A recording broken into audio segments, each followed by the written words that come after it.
Before being the host and executive producer, personally speaking, I had the great opportunity to work at the Christophers, an organization based in New York City that promotes the notion that it's better to light one candle than to curse the darkness. As director of the Christophers, I had an opportunity to interview many wonderful guests. I wanted to share one with you in particular. Even though it's many years old, it's still relevant because he was a terrific guest. Ben Stein, you know him as a TV host, as a comedian, as a writer, as a political commentator, gave one of the best interviews I've had the privilege to be a part of. And I thought we'd share with our personally speaking listeners around the world an interview with the great writer, the great speaker, the great television personality, the great actor, Ben Stein. Here's Ben Stein on Christopher Closeup.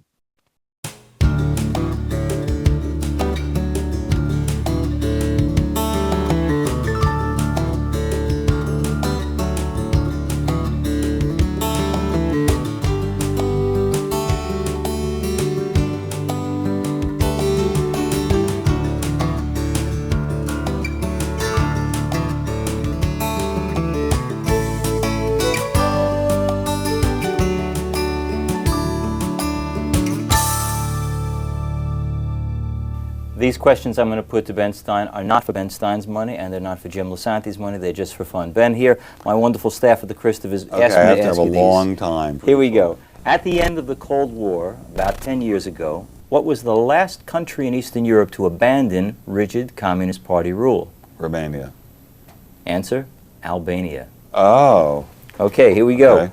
The deepest point under the sea, over 11,000 meters or 36,000 feet below sea level, is located in the western Pacific Ocean and is Marianas known by... Trench. You got it. You got it, folks. Each of these events occurred in years ending with the digit 2. Name the year. Oh, that's too hard. Marilyn Monroe died. 62. Well, I remember He's right. very well. I remember Soviet Russia was renamed the USSR. that must have been 22. Right? Arizona and New Mexico became the 47th 12, and 48th. 1912. You got all three right. And last but not least, how long does it take for the moon to orbit the Earth? The moon orbits the Earth in roughly 1 month. 27 to 28 days. Ben Stein. I'm your host, Msgr. Jim Lisante, delighted by the presence of my guest. It was Ben Stein. Ben Stein, many of you know because of his very successful television career. Hello, I'm Ben Stein. My brain is a miraculous instrument. It contains the information I use to protect my money. $5,000. I'll put it up, but I won't give it up without a fight. But if you're smart enough, quick enough, and lucky enough, you can win Ben Stein's money. And now he's lactose intolerant, but otherwise a sweetheart of a guy, Ben Stein. I'd like to begin, first of all, by welcoming Ben and asking him to speak about his primary responsibility in life, which is he is a daddy and he is a spouse. Let's talk a little bit about fatherhood. What does it mean for you, Ben? Well, my son is a huge, huge factor in my life. I would say he's everything in my life, but then my wife would be mad at me if I said that. But he's enormously important to me. He's 13 years old. I believe him to be the world's laziest human being. There's no possible way to gauge how lazy he is unless you're his father and see him just take his socks off while he's having a snack after school and then just leave them in the dining room, or see him just, as he's walking across the room, just take his shirt and his trousers off and just drop them on the floor, even though the clothes hamper is about 8 inches away. But he's very, very, very sweet, and I love him very, very much, and he really is everything to me. He's an angel. What went into the decision to take the risky route of adoption? Well, we had been trying to have children in the normal way I shouldn't say the normal way, but the usual way for many years. It didn't work. We tried all kinds of medical treatments. It didn't work. So we wanted to have a child. I mean, we'd had many dogs, and we liked having dogs. We felt we had been pretty good parents to the dogs, so we felt we'd be pretty good parents. We wanted. I was at a restaurant one day, and I saw grandparents with their children and grandchildren. I thought, I don't want this to be me. I saw kids riding down the street on their bicycles. I said, I don't want it to be me who's the one looking on without the children and grandchildren. I saw children riding down the street on their bicycles. I thought, I want one of those kids to be mine someday. And I think we made the right decision. He's a little angel. I have no clue how anyone as lazy as he is ever going to have to earn a living, but is ever going to be able to earn a living. But maybe he won't have to. One never knows. Ben, did you get any reaction from folks by way of saying that because when you adopted, you weren't a kid, that maybe you were adopting too late? Very few people said we were too old. One or two teased us about it, but that hasn't really been a problem. I mean, my son refers to me and my wife as geezers, but and of course me, he's always punching in the stomach because I'm overweight, and he calls me the Pillsbury Doughboy. But it hasn't been a problem really so far. I mean, I do regret that in the normal course of events, unless I have some miracle of immortality on Earth, I won't get to see him be very old, but that breaks my heart. But I just love him so much every minute that all of that is sort of washed away. The other night, my wife and I were watching a documentary about World War II, and there are these horribly sad pictures of my fellow Jews being murdered. And then from his room, we heard him playing the harmonica. He had awakened, and just to make sure we knew he was around, he was playing the harmonica. And I thought, oh, how sweet, this little angel playing the harmonica. And I thought the sound of Tommy playing the harmonica at midnight is the sweetest sound anyone could hear. What's the impact, Ben, when you've been used to being just two and the family expands to three? How did it impact on family life for you and your wife? It was a gigantic strain at first, gigantic. Not so much because of Tommy, because Tommy was very small and didn't really do much. But we had a nanny, we had a live-in maid, and I was suddenly like the fifth wheel, and I was just an unimportant part of the machinery of the household. And it made me feel pretty angry. We had a house out at the beach, and I started spending a great deal more time out at the beach, which was a mistake. I should have just rolled with the punch and just admitted that for a long time he's going to be number one. And it didn't. It took a while. It took a few years, but now we've all got a good idea of what our places are. Each of us thinks we're the most important, so that's how it works. But it's a strain. It's definitely a strain. I'd say I was very, very lucky that I had a program, if I may say this, I guess I can on this show, Absolutely. a God-centered program that taught me a little bit about humility, and that helped enormously. It helped enormously to realize that I was not the center of the universe. So in the end, it resolved itself. It resolved itself very well. I mean, our son continues to be the world's laziest child, but he's also very, very sweet and adorable, and we love him to pieces. And people say to me, what do you think he'll do for a living when he grows up? And I say, I hope he just stays with us. I hope he just stays at home and never goes anywhere, because I can't imagine what it's going to be like when he's left the house. I just can't imagine. Ben, the folks who know you and know of your notoriety, I think of you as a very cerebral man, this very intellectual guy. Were you surprised in your relationship with Tommy that you turned out to be as much of a mush as you are? No, I thought I would, because I was very much of a mush about my dogs. I'm very much of a mush about everything. I'm not a very cerebral person. I'm a very emotional person. I cry a lot, really, really a lot. And I'm not at all surprised that I became so mushy about Tommy. I mean, Tommy can just say something to me like, these are really good cookies, Daddy, if I make him cookies, and it brings tears to my eyes. And the other day he was not feeling well, and my wife wanted him to go to school anyway, and I said, no, if he's not feeling well, let him sleep till he feels better. And when he felt better, a few hours later, he came into my room, and he said, thank you for letting me sleep late, Daddy. And I just brought tears to my eyes. I mean, any display of gratitude or affection by him just brings tears to my eyes. Ben, I don't know if our viewers know this or not, but you are yourself the son of a noted and impressive father. Now Tommy has a noted and impressive father. Oh, you're kind to say so. Well, no, I think that's true, but just what would be your learned experience from having had an impressive and important dad in terms of advice you might give Tommy? Like, is he going to be overshadowed by or intimidated by following a man like you? Well, you're asking a very good question. You're asking an extremely good question. That's one of the best questions anyone's ever asked me in an interview, maybe the best. I think I was, well, I was lucky in a sense, because my father, while an incredible, unbelievable genius, I mean, just a man of astounding talent in many areas and very well regarded, especially in the fields of economics and finance, and advisor to every Republican president since Eisenhower. He was extremely modest and self-effacing around the house. He never threw his weight around about that. He was a big do-it-yourselfer, and I have many more memories of him making storm windows than of him talking about fiscal policy. And he did not really become nationally famous until I was already in law school. And so it didn't weigh on me the way I think it weighs on Tommy. To me, having a very famous and well-connected father was extremely useful. I mean, I can't describe to you how useful it was. First of all, he was full of good advice on every subject. Second, he was incredibly good at finding material for me on any subject. Third, job after job after job that I got when I first got out of school were based on his connections. It was only when I turned to Hollywood that he had absolutely no connections at all, and actually I was able to do better there without that, but I got to a state where I was well known enough to do well in Hollywood, largely by his connections.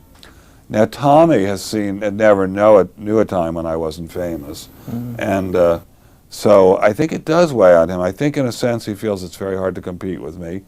I try to tell him all the time, Daddy makes tremendous mistakes. I make far more mistakes than correct judgments. And it is the standard of my life that human beings make mistakes. And I try to tell him, I was a very good student, but there are a lot of people who are better students, and I make tremendous mistakes in investments and finance, and he should not think that I'm perfect by any means.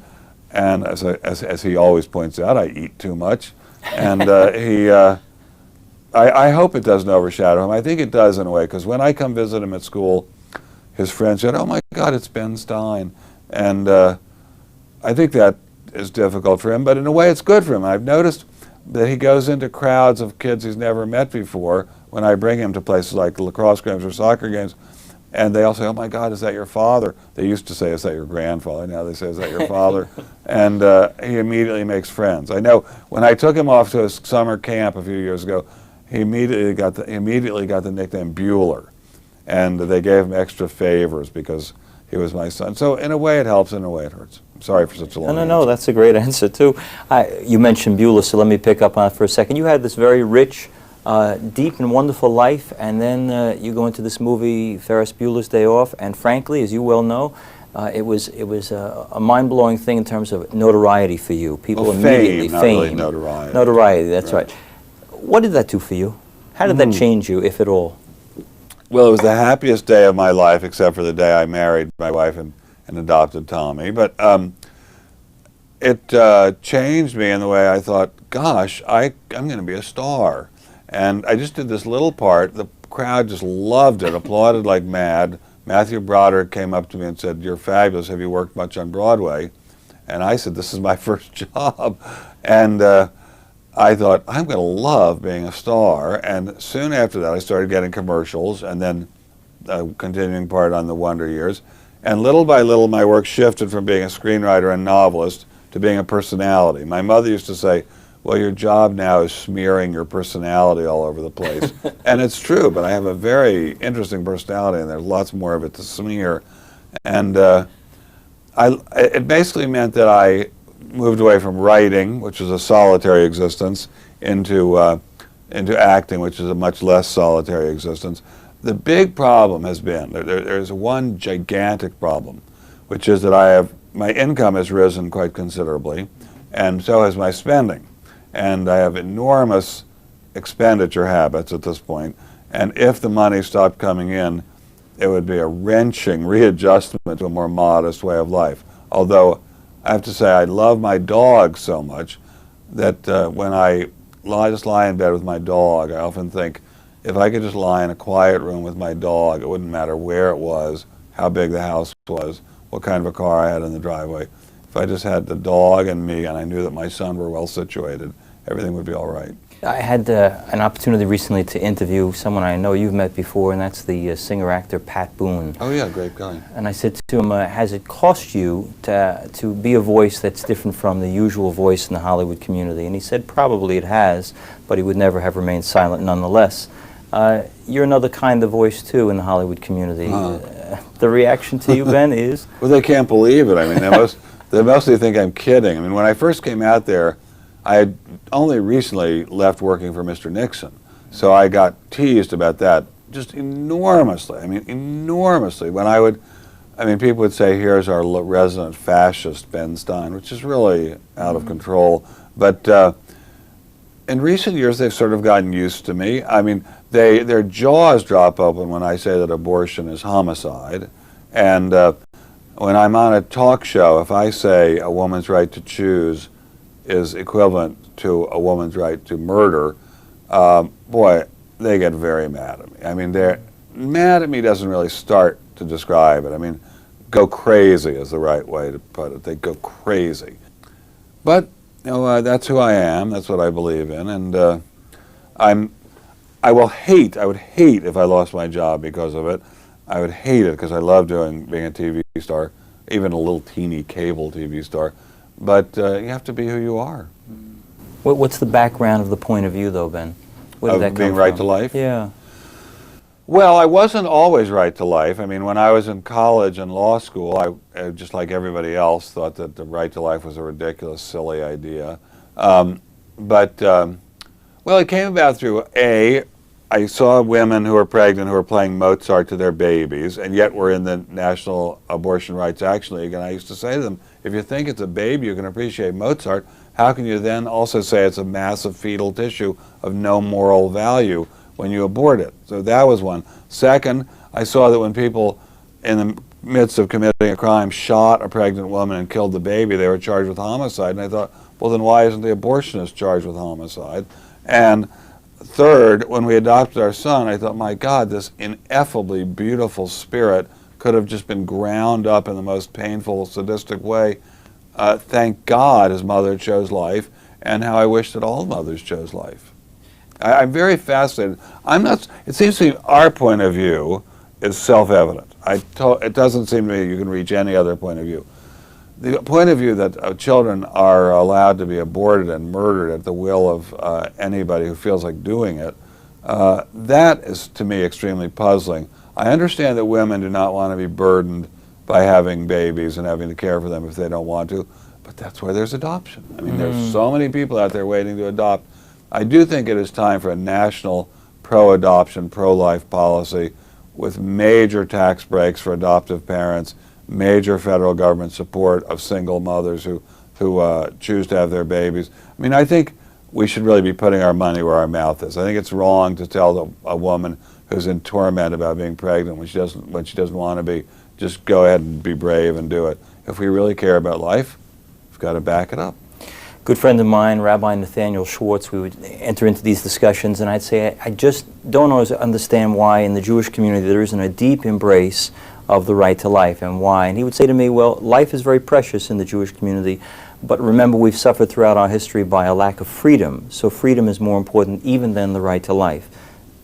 I don't buy it. I mean, Okay. I'm sure he told it to you sincerely, but he's also mistaken, because among Orthodox Jews, right to life is a strict commandment. So it's only among the conservative and Reform Jews that the right to life is not accepted and not embraced. And when I was a younger person and people would compare the abortion Holocaust with the Jewish Holocaust, I would think that's an outrageous comparison. But the more I think of it, the more I think there are a lot of similarities. And I mean, to the Germans, a Jew was not human.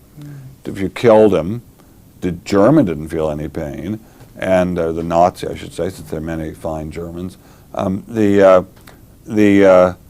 the Soviet Bolshevik, their enemies were not human. They didn't care if they were killed. And to the people who are on the pro-abortion side of the issue, babies are not human. I mean, what I often think is, if some national TV network would show an abortion from the uterus, show the baby being ground up, show the baby being asphyxiated or poisoned, and do that every night for a week, the debate would be over. You know, as you speak bluntly about it, Ben, I'm reminded we've met at pro-life functions, and my usual date is the wonderful actress Patricia Neal. But Yes. the reason she goes is because she, through Gary Cooper, became pregnant and had an abortion herself and regrets it now for 40 years. But she says even her friends in the pro-choice community say, we're very sorry that happened to you, but just shh, be quiet. We don't need to hear it. Are you told to shh, just be quiet? People used to tell me that at first, and I would just laugh at them, so they don't even bother saying it anymore. The only time, recently I was doing a show, a charity event, and I said if I won the money, I would give it to Right to Life. And the sponsors of the event said, don't ever mention that again. And I said, oh, I'll mention it if I feel like mentioning it. So you don't really much care. Oh, I care. I like to be liked. I Right. want to be liked. Everybody wants to be liked. I mean, the people I work with at the network and at the production company, they're pretty much uniformly not right to life, and I want them to be my friends, but I want them to understand that this is a deep moral issue with me. I mean, even my father, with whom I agreed about almost everything, disagreed with me about this, and I think he was mistaken. I mean, he was a genius. He was a wonderful human being, a really wonderful human being, but he did not agree with me about this. And I think had he lived longer, I might have been able to persuade him to change his mind, or maybe not. Okay. Let's take a step back to those early days when you were speechwriting for President Nixon. I guess with time and some vilification in popular media, he's almost not a person to a lot of folks. So take us back there. The man, Richard Nixon, the person. Any particular insights into the kind of fellow he was? Well, lonely. He was a lonely, solitary person trying to be a gregarious, friendly, open, outgoing person.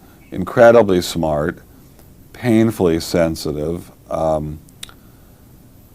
brilliantly committed to peace. I mean, it's funny.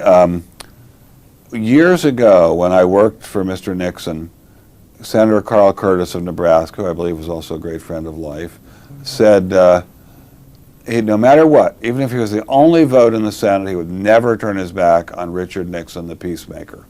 And I think the great wish of Mr. Nixon was to find peace within himself and also to express that in peace on earth.